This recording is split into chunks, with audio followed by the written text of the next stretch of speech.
బాబా గారి కోసం ఎంత చెప్పినా తక్కువే అని మీకు వీడియోలో చెప్పాను కదా ఫ్రెండ్స్. ఇంకొన్ని విషయాలు మనం మాట్లాడుకుందామని. ఒకప్పుడు నాకు బాబా గారి గురించి ఏమీ తెలియదు, షిరిడీ కోసం కూడా తెలియదు. అయితే మేము ఎలా షిరిడీకి వెళ్ళామన్నది మీకు ఈ వీడియోలో చెప్తాను. ఇంతకుముందు వీడియోలో చెప్పాను కదా, మా ఫ్రెండ్స్ 7 వీక్స్ థర్స్డే చేయమని చెప్పింది, అష్టోత్తరం చదవమంది అవన్నీ. దాని తర్వాత అక్కడికి అది అయిపోయింది. దాని తర్వాత మా ఆడపడుచు, మా ఆయన వాళ్ళ అక్క అన్నమాట, ప్రతిసారి నన్ను అడిగేవారు వచ్చి, మా తమ్ముడికి చెప్పు షిరిడీకి తీసుకువెళ్ళమని, అన్ని మొక్కులు చెల్లిపోయా, ఒక్క మొక్కు ఉండిపోయింది అని నాకు చెప్పేవారు. రిపీటెడ్గా ఆవిడ నాకు చెప్పేవారు. నేను కూడా అలాగే మా ఆయనకి చెప్పేదాన్ని అనమాట. మీ అక్క షిరిడీ తీసుకువెళ్ళమంటున్నారు అంటే సరే సరే అనేవారు. ఏదైనా మనని దేవుడిని పిలిపించుకునే వరకు, దేవుడి పని పిలిపించుకునే వరకు మనం వెళ్ళడం అంత తొందరగా అవ్వదు కదా. ఇలా మేము షిరిడీ ప్రతిసారి మా ఆయన అడుగుతూ ఉండేదాన్ని, నెలకి 2 నెలలకి 3 నెలలకి ఎప్పుడు షిరిడీ వెళ్దాం, మీ అక్క పెద్దవారు అయిపోతున్నారు కదా, నడవగలిసి అంటే కొంచెం కాళ్ళు బాగోదనమాట ఆవిడకి, నడవగలిసేటప్పుడే కదా మనం తీసుకెళ్ళగలం, మరి తర్వాత తీసుకెళ్ళాం కదా, అలా అడుగుతూనే ఉండేదాన్ని. అలా అడుగుతున్న తర్వాత ఎప్పటికప్పుడు ఇంకా అలా ఫ్యామిలీ మెంబర్స్ యాడ్ అవుతూనే ఉండేవారు అనమాట. మేము వస్తామని.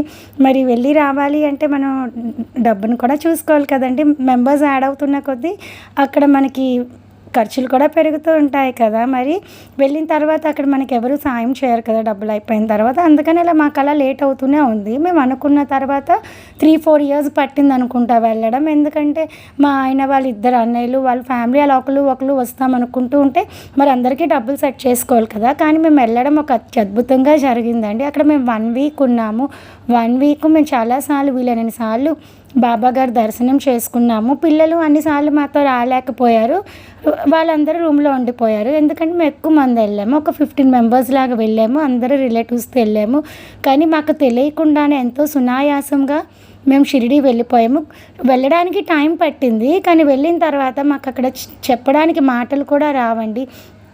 అక్కడ బాబాగారి ప్రసాదం భోజనం ఉంటుంది, అద్భుతం అండి. మళ్ళీ దేవుడు నాకు ఎప్పుడు షిరిడీ వచ్చే భాగ్యాన్ని ఇస్తారో, ఆ ప్రసాదం తినే భాగ్యం ఎప్పుడు దొక్కుతుందో ఆ బాబాగారికే తెలియాలండి. కొంతమందికి అక్కడ మా రిలేటివ్స్ అందరూ వెళ్ళామని చెప్పాను కదా, నచ్చలేని వాళ్ళు బయట తిన్నారు. మేము మాత్రం ఎన్నిసార్లు వీలైతే అన్నిసార్లు ఎంత పెద్ద లైన్ ఉన్నా అక్కడే ప్రసాదమే తినేవాళ్ళమండి. పిల్లలు అంతసేపు లైన్లో ఉండలేము, రాలేము అనుకున్న వాళ్ళు రూమ్లో ఉండిపోయారు. మేమైతే మాత్రం మాకు బాగా దర్శనం అయిందండి. ఎంత అద్భుతంగా జరిగిందంటే దర్శనం మరి అడగొద్దండి. అక్కడ మరి ఇంకా నేనైతే టీ కాఫీ ప్రియురాలిని కదా, అక్కడ టీ కాఫీ కూడా చాలా బాగుంటుంది. లైన్లో నించొని ఎన్నిసార్లు తాగానో లెక్క లేదండి. కానీ మేము షిరిడీ వెళ్ళేటప్పుడు ఎన్నెన్ని గొడవలు జరిగాయో, 1, 2 కాదు. నేను డబ్బులకి ఇబ్బంది అని చెప్పి అంతమంది వస్తే ఎలాగా, మీ అక్క ఫ్యామిలీ అయితే ఓకే కదా అని చెప్పి నాకు మా హస్బెండ్కి చాలా జరిగాయి. కానీ ఏమైనా మనం చేయాలి అనుకుంటే అంత సులువుగా ఏ పని షిరిడీ అనే కదా, ఏదైనా సులువుగా అయిపోదు కదండి. కానీ బాబాగారి దయ వల్ల బాబాగారు చాలా సంతోషంగా, ముందు ఎంత గొడవలు జరిగినా మేము అక్కడికి వెళ్ళిన తర్వాత మేము అనుభవించిన ఆనందం, మా మనశ్శాంతి, ఎంత బాగా మాకు బాబాగారి దర్శనం అయింది తెలుసా మీకు. అంటే ఎక్కువ సార్లు వెళ్ళాము, వెళ్ళిన ప్రతిసారి మాకు సులువుగానే దర్శనం అయింది, ప్రసాదం లభించింది. అలా నాకు బాబా నా ప్రయత్నం ఏమీ లేకుండానే నాకు షిరిడీ దర్శన భాగ్యం కలిగిందండి. నాకు నేనుగా వెళ్ళాలి అని ఏ రోజు అనుకోలేదు. కాకపోతే మా ఆడపడుచు గారు మొక్కని చెప్పాను కదా, ఆవిడ నన్ను అడగడం, నేను మా వారిని అడిగిన తర్వాత ఇంకా కుటుంబ సభ్యులు మేము వస్తాం అనడం. మరి ఎక్కువ మంది వెళ్ళిన తర్వాత ఖర్చులు కూడా ఎక్కువే ఉంటాయి కదా మనకి. షిరిడీలో ఏమీ అవ్వకపోయినా దారిలో భోజనాలని ఇవని అవని టీలని కాఫీలని అవుతాయి కదా. మీకు లాస్ట్ వీడియోలో చెప్పాను కదా, బాబా గారి కోసం ఎంత చెప్పుకున్నా తక్కువే. మాటలే చాలావండి ఆ భావాలు చెప్పడానికి. మీకు బాబా కోసం తెలిస్తేనే మీకు అర్థమవుతుంది అది, అందులో ఎంత ప్రత్యేకమైన అనుభూతి ఉంటుంది.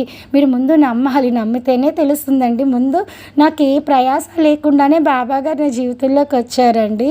వచ్చిన తర్వాత అలా ఆయన అద్భుతాలు ఎన్ని చేశారంటే 1, 2 కాదు, లెక్కలేనండి. వీడియోలు ఎంత ఎక్కువైపోతుంది కదా. మరికొన్ని విషయాలు మళ్ళీ నెక్స్ట్ వీడియోలో మనం మాట్లాడుకుందాం.